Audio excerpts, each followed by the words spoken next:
The General Lee is the Dodge Charger driven by the Duke cousins Bo and Luke in the television series The Dukes of Hazzard. It is known for its signature horn, its chases, stunts especially its long jumps and for having its doors welded shut, leaving the Dukes to climb in and out through the windows. The car appears in every episode but one. The car's name is a reference to the General Robert E. Lee, and it bears a battle flag of the Confederate States of America on its roof, and also has a horn which plays the first 12 notes of the song Dixie. The idea for the General Lee was developed from the bootlegger Jerry Rushing's car, which was named for Lee's favorite horse, Traveler.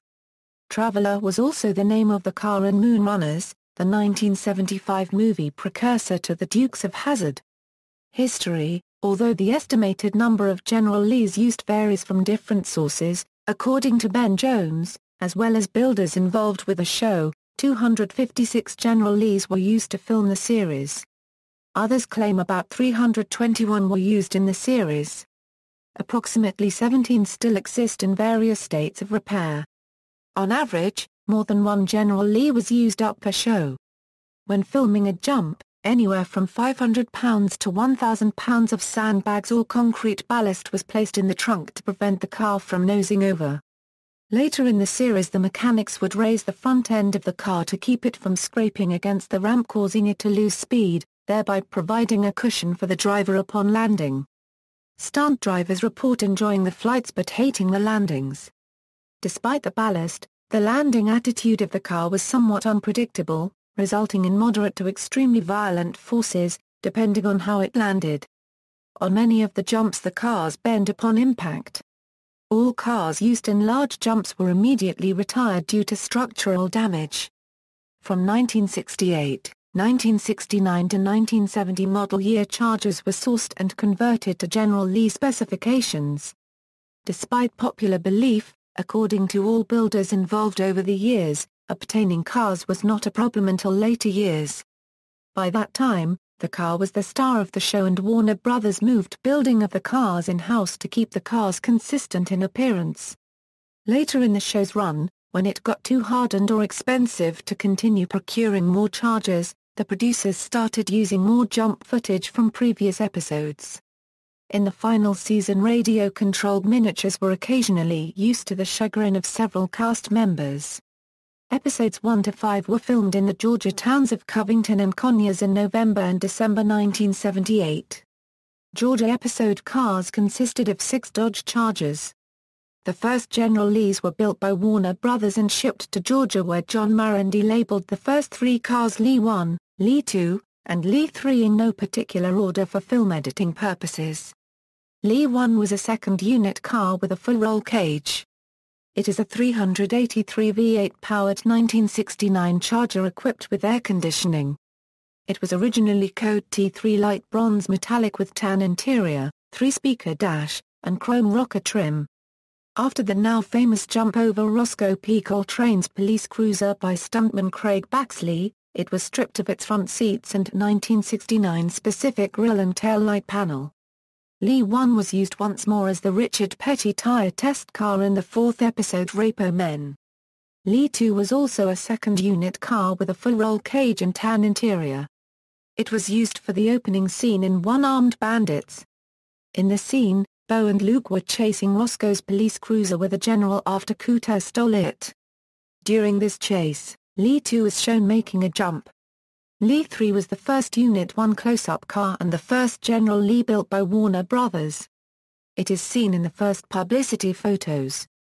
It was originally a F5 medium green metallic RTSE model. It was powered by a 440 Magnum engine with 375 horsepower. The car weighed 3,671 pounds, and also had AC with power windows and a wood grain dash. This car had a tan interior and a removable roll bar that allowed installation of a camera for in-car shots. This car was painted 1975 Corvette flame red with a special base coat. The base coat was used after they found Lee 1's paint appeared to be blotchy due to the direct application over factory paint. Eventually, the first 3 General Lees started to show visible damage, so the crew had to start making more. The first General Lee built in Georgia was a 1968 Charger converted to look like a 1969. The tail light panel, front grille, and front seats taken from Lee 1 were used. The paint used on these cars was Chrysler Code EV2 or Hemi Orange. Interiors not originally tan were sprayed with SEM brand saddle tan vinyl dye. The first 3 Georgia Lees had a set of crossed flags on the panel between the rear window and trunk lid. Although 4 sets were created, only 3 were used. They were discontinued due to the continuity of the General Lee graphics, making it one less thing to be used. The 3 surviving cars went back to California and had the crossed flags removed upon reconditioning. The wheels were generally 14 by 7-inch American Racing brand vectors throughout the show and were mainly mounted on P235/70 of 14 BLF. Goodrich radial TA tires with the black wall side facing out. Lee 1 was sold to Bubba Watson at 2012 Barrett-Jackson Scottsdale auction for $110,000. The Velizat era, Andre and Renaud Velizat built General Lees for WB from the 2nd season into the 4th season. Viewers can also see 2 Georgia cars used often up into the early 2nd season. Lee 3 and especially caged car never appearing in Georgia were used heavily in early California episodes. The Velizats were somewhat inconsistent in how they built the cars, so this is when the most variations from specification are found. The paint was GM Code 70, flame red, but there does appear to be some variance here. Interiors were mostly dyed brown and occasionally SEM saddle tan. According to some sources, the Velizats charged WB $250 a week per car for rental and a lump sum of $2,000 to $3,000 upon destruction of the vehicles. This included police cars as well. WB mechanics had to maintain the cars at company expense. The money generated by building General Lees financed the Velizat family project of restoring Gene Autry's Melody Ranch. It had burned in the 1960s. This ranch is where many classic Western films were shot, as well as the television series Gunsmoke. Today, it is a fully functional movie ranch where shows like HBO's Deadwood are filmed. The Warner Brothers era, by 1983, Warner Brothers turned total control of building General Lees to a man named Ken Fritz because the Velizats were caught selling wrecked cars that had received cosmetic repairs and forged vehicle identification numbers. Fritz didn't have the job long before he too was fired, and at this point Warner Brothers moved full production in-house. The General Lee was now the highlight of the series, and WB received enormous amounts of Lee-specific fan mail that nitpicked the inconsistencies of the cars. Because of the fame of General Lee, WB had their staff mechanics build the cars to a specific appearance, even underneath. All graphics had to meet specifications, all side markers and rocker panel chrome trim were removed. And roll bars and push bars had to meet an exact specification. However, some changes were made before the specifications were laid out. The push bar became wider, the interior became a light beige color, and the roll bars were covered in black foam padding. During this period, the only true way for fans to distinguish the 1968 conversions from the 1969 originals is by the shape of the dashboard padding. As the WB era rolled on, finding the cars became difficult. Piper Cubs were hired to perform aerial searches for 1968 and 1969 Chargers amongst the populace. The jumped cars were now no longer scrapped after one jump if deemed salvageable, and were repaired and used until they could no longer function. And, as last resort, miniature radio-controlled models were also brought in toward the end of the series to replace most of the big jump stunts, thereby saving more cars something that proved unpopular with many episode directors who felt that the models did not look realistic. By this time, there was also a rivalry for TV's greatest car with the Knight Rider series, leading to the models being used more and more for greater jumps to try to outdo that series. Taking full control also saved some money, as now WB had the ability to buy cars, recondition them, and use them without paying daily rental fees. The General Lee from the Dukes of Hazzard feature film, at the beginning of the movie, the General was a faded orange with a hand-painted O1 on the doors, black steel wheels, standard front bumper, and no Confederate naval flag.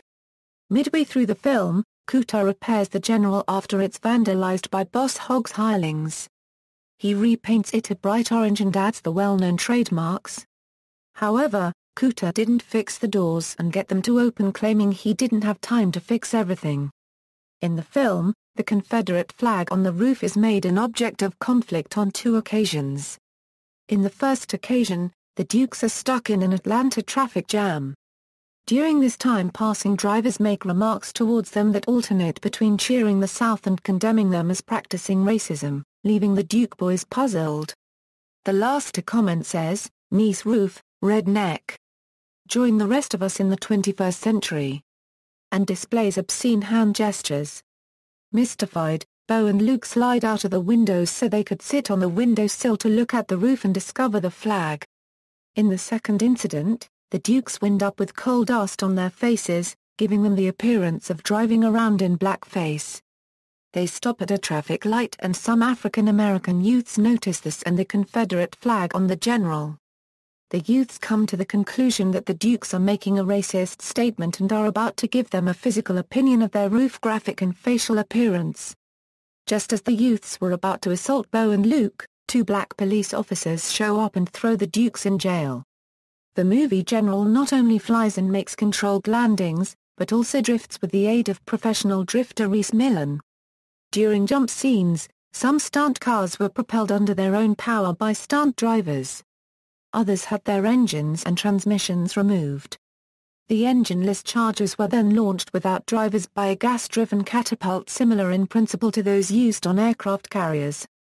Approximately 24 1968 to 1970 Chargers were used in the film. Unlike the television show-era Lees, the movie cars used aftermarket graphic kits. The movie gave them new credibility and is no longer considered to be an inaccurate choice. Otherwise, except for the white letters on the Goodrich radial TA tires, the exterior of the movie's close-up General Lees varied little from the television show cars. The paint was Big Bad Orange rather than Corvette Flame Red. The interior headliner was black instead of tan, an actual roll cage was used. A 3-spoke Grant wood trimmed steering wheel replaced the standard wheel, an AM/FM stereo radio with compact disc player was installed in the dashboard. And the interiors were a custom color vinyl fabric made to look like the dye paint used in the later eras of the TV show. One still can differentiate the 1968 Chargers by looking at the dashpad, but now 1970 Chargers were thrown in the mix. The cars somewhat resembled a late 1990s to early 2000s General Lee clone, but the overall flavor of the General Lee is still obvious. On all of the cars, the backup lights and side marker lenses were removed, the openings filled in. 11 of the cars used for the movie had been purchased from the Loebtke Auto Group. Many of the cars had been cut up to allow for inside camera views. General Lee No. 020 was the drift car used in the drifting scene around Lee Circle and was also the car racing the black Shelby at the end of the movie. It was one of the few 4-speed equipped cars and was the backup to car No. 005. The car contains a unique emergency brake handle near the shifter that allowed the stunt driver quick access to locking the rear brakes at will. Though it did sustain some damage during filming, it is fully roadworthy and is privately owned by Troy Martinson in Minnesota. 2 of the General Lees were temporarily sold to Warner Brothers by Everett J. R. Barton of Wichita, Kansas, for $1 each, then sold back to him for $1.25. They were picked up from him in Wichita and were transported to Baton Rouge, both in driving condition. The 1970 car then had the engine removed, got the General Lee treatment, then weight added to balance the car for the main freeway jump. One other car was used before this car. The first one landed hard on its nose, broke, and careened right into the guardrail. Given its problematic landing, it was not used for that scene. Mr. Barton's car, No. 117, was then used for that scene. It was launched from a catapult system, much like that used on aircraft carriers. It flew the farthest of all the jumps in the film and truly did survive. This is the car that made that jump in the film. After the filming, the cars were returned to Everett. Everett then put a motor back in the car and even in its jumped condition had driven it in a couple of parades.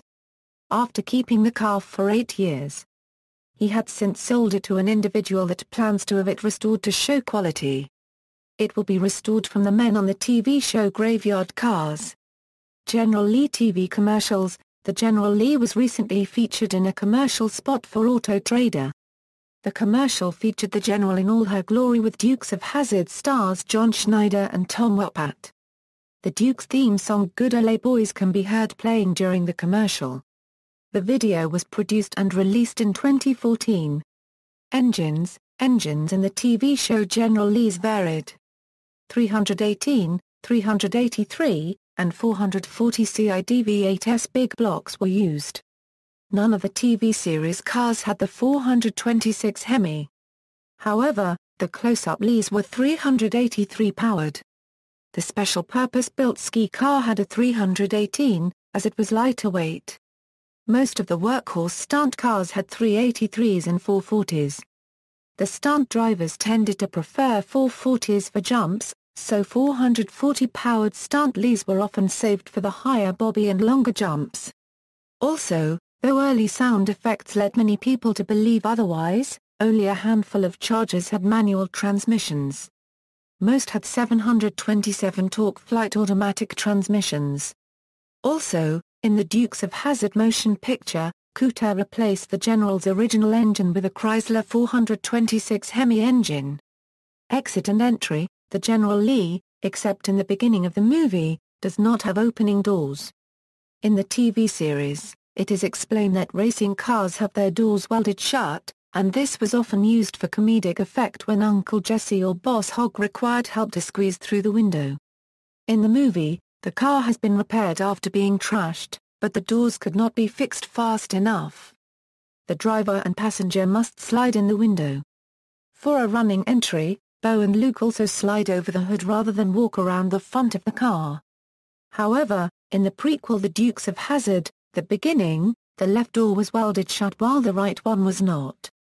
Exhaust systems were basic, some had glassbox mufflers, but most had standard exhausts with the pipe cut just before the rear end. The exhaust sound that can be heard on most of the California-era episode General Lee's is from a Thrush brand glassbox. The sounds came from the exhaust systems fitted to the close-up cars. The parts used were Blackjack brand headers, dual exhausts, and the aforementioned Thrush mufflers. However, the sounds were dubbed in after the scene was filmed. Tires used on the General Lee varied, but the best-known make and model was the BF Goodrich Radial TA. The most common size was P235/70 or 14. P235/70 or 15 was also used. Winston winners were also used. Movie cars had the white lettering on the outside, while TV cars had the white lettering reversed. Smallville homage. Early in the fifth season episode exposed of the television series Smallville, former Dukes of Hazzard co-star Tom Wopat, playing Kansas Senator Jack Jennings, old friend of Jonathan Kent, played by John Schneider, fishtails his car, a vintage Dodge Charger, into the Kent farmyard. Later Jonathan, appropriating the car, invites Jack for a ride. Jack responds, "OE with you at the wheel? I guess it would be unregistered trademark TB the first time I put my life in your hands Jack then slides through the passenger side unregistered trademark S open window without opening the door first. At Jonathan unregistered trademark S amazed look, Jack responds, OE what? Damn thing unregistered trademark S been stuck ever since I bought it thereafter, Jonathan driving. The car is shown doing a modest version of a General Lee long jump as it exits the Kent farm. A satisfied Jack says, OE try that with a 4-cylinder references,